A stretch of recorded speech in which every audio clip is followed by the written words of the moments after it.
हाय मेरी YouTube family, कैसे हैं आप सब लोग। काफ़ी लोगों की ये जिज्ञासा रहती है कि भैया आप ऐसे कॉलेज को बताइए जहां स्कॉलरशिप के बेस पे एडमिशन होता हो। तो आज मैं इसी टॉपिक पे आया हूं और आपको बताने वाला हूं कि कौन सा ऐसा कॉलेज है जो मैं ढूंढ के आपको लाया हूं जहां स्कॉलरशिप के बेस पे एडमिशन होता है। वहाँ के प्रिंसिपल और वाइस प्रिंसिपल से मैंने बात किया तो वो भी बता रहे थे ये चीज़ कि यहाँ स्कॉलरशिप के बेस पे एडमिशन होता है।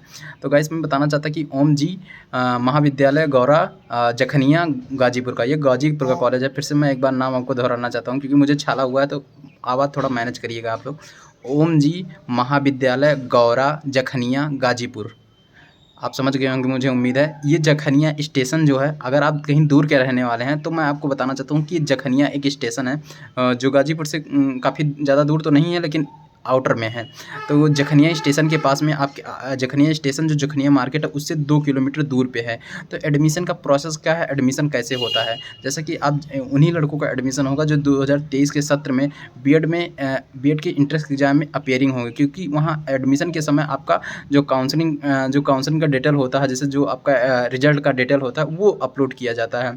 तो गाइस बताने का तात्पर्य ये है कि इसके आगे क्या क्या प्रोसेस हो गया, आप एडमिशन इसमें कैसे करा सकते हैं। तो गाइस जैसा कि दोनों साल का, जैसे कि मैंने बात किया वाइस प्रिंसिपल से, तो बता रहे थे कि दोनों सालों का जो है फीस आपका वो 25,000 रुपये लगे। 12,000 और वो फीस नहीं है, वो आपका रजिस्ट्रेशन शुल्क है जो 12,000 का। आपको काउंसलिंग कैसे करानी पड़ेगी आपको, जैसे कि आप जानते हैं कि अगर आप किसी फेजों जो 4 फेज होता है यूपी बीएड का, अगर उसमें आप काउंसलिंग नहीं कराते तो आप पूल काउंसलिंग के थ्रू बीएड में एडमिशन करा सकते हैं। तो ये पूल काउंसलिंग का प्रोसेस है और जो भी प्राइवेट लड़के लेते हैं वो पूल काउंसलिंग के ही थ्रू जो है एडमिशन लेते हैं। बहुत कम लड़के ही काउंसलिंग के थ्रू एडमिशन लेते हैं। तो गाइस मैं बताना चाहता हूँ आपको कि इसमें जो है 12 हज़ार आपका जो है फीस नहीं, रजिस्ट्रेशन फीस लगेगा। जो आप 5 4 एक बार में देते हैं वही आपको 12 हज़ार में देना पड़ेगा। साल का, दोनों साल का जो है आपका फीस वो 25,000 रुपया है। इसके बाद आपको एक जितना आपका, जैसे ये कॉलेज जो गाजीपुर का कॉलेज है वो जौनपुर यूनिवर्सिटी से जुड़ा हुआ है। तो गाइस मैं ये बताना चाहता हूँ आपको कि आपको फिर इसके बावजूद जो आपको परीक्षा फॉर्म का जो पैसा लगता है उसको देना पड़ेगा। दोनों जैसा कि जौनपुर यूनिवर्सिटी जो है आप जानते होंगे कि सेमेस्टर वाइज है, तो सेमेस्टर वाइज का आपका एग्जामिनेशन फॉर्म का जो है पैसा देना पड़ेगा। लेकिन आपके ऊपर वो भार ख़त्म हो जाता है जो 52,000 एक बार में देना पड़ता है। इसका आपको जो है दिक्कत होती है और कॉलेज में बहुत ज़्यादा आना जाना भी नहीं है।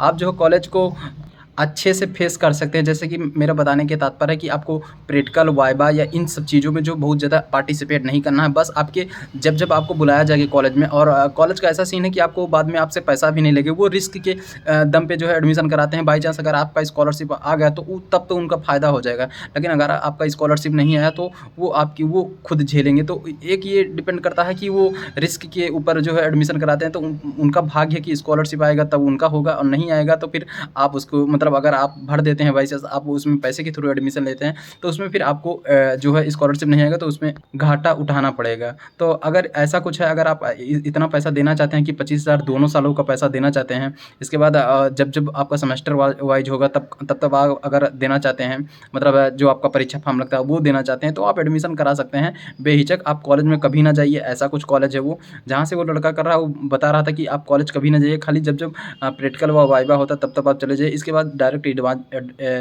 एडमिशन करा के जो है एग्ज़ाम देने जाइए। आपको स्कॉलरशिप से कोई मतलब नहीं रहेगा। अगर स्कॉलरशिप आती है तो उनकी रहेगी, अगर स्कॉलरशिप नहीं आती है तब भी उन्हीं का जिम्मेदार रहेगा। तो गाइस अगर आपको ये वीडियो अच्छी लग रही है तो मैं फिर एक बार कॉलेज का नाम दोहरा देता हूँ, जैसे कि जौनपुर यूनिवर्सिटी से जुड़ा हुआ ओम जी महाविद्यालय गौरा जखनिया और गाजीपुर करके है। और पैसा बहुत ज़्यादा नहीं लगने वाला है, लेकिन ये है कि आपको जो प्राइवेट आप खोज रहे थे कि स्कॉलरशिप के बेस पे कहाँ एडमिशन होगा, कहीं एडमिशन होगा, तो ये आप देख सकते हैं कॉलेज। और आप तब तक एडमिशन न कराइए जब तक आप अपने मन से संतुष्ट नहीं हो जाती। आप उस कॉलेज में जाके खुद जो है एक बार, क्योंकि मैं भी सुना हुआ हूँ, मैं भी वहाँ जाके देखा नहीं हूँ, जो रियलिटी है मैं यही बताना चाहती हूँ आपको कि मैं भी देखा नहीं हूँ, मैं भी सुना हुआ हूँ लड़कों के माध्यम से कि ऐसा कॉलेज है कि एडमिशन जो है आपका जो है इस मतलब स्कॉलरशिप के बेस में एडमिशन हो जाएगा। और गाइस ये भी है एक कि कुछ यूनिवर्सिटियाँ जो कुछ कॉलेज मतलब कॉलेज होते हैं, जो प्राइवेट कॉलेज होते हैं, वो स्कॉलरशिप के बेस में एडमिशन तो ले लेंगे, लेकिन फिर बाद में वो वाइवा या प्रैक्टिकल या और चीज़ों के लिए वो आपको परेशान करते रहेंगे। तो इस कॉलेज में ऐसा सीन नहीं है,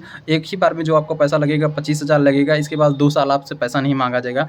इसके बाद आप खुद देखेंगे कि सेमेस्टर का जो परीक्षा फॉर्म होता है, जैसे कि सेकंड सेमेस्टर का परीक्षा फॉर्म जौनपुर यूनिवर्सिटी का जो 600 रुपया लगभग लगा हुआ था, तो वो 600 रुपया आपको एग्जैक्ट केवल फीस लगेगा, कोई इधर उधर का चार्ज नहीं लगेगा। मुझे भी उस कॉलेज से कोई फ़ायदा नहीं है। और जैसा कि जानते हैं कि मैं आजमगढ़ का रहने वाला, आजमगढ़ में प्रेज़ेंट टाइम में हूँ और मेरा घर अयोध्या है, तो उस कॉलेज से मुझे कोई फ़ायदा नहीं। बस मैंने सुना तो मैंने आपको बताना उचित, अगर आपको उचित लगता हो तो आप एडमिशन करा सकते हैं, और नहीं उचित लगता हो तो बिल्कुल एडमिशन ना कराइए, कोई ज़ोर ज़बरदस्ती नहीं है। लेकिन स्कॉलरशिप के बेस पे जो लड़के पूछ रहे थे कि एडमिशन कहाँ होगा, कहाँ होगा, तो मैं एक ऐसा कॉलेज ढूँढ के लाया आपके लिए।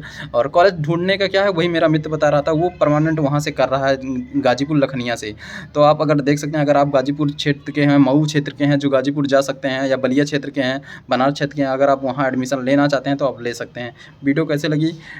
छाला हुआ है, चेहरे का रौनक बहुत खास है नहीं, लेकिन वीडियो बनाने का उद्देश्य समझे कि आपको एक अच्छी जानकारी दे। तो जय हिंद, जय इंडिया, जय प्रयागराज, जय श्री, जय हिंद।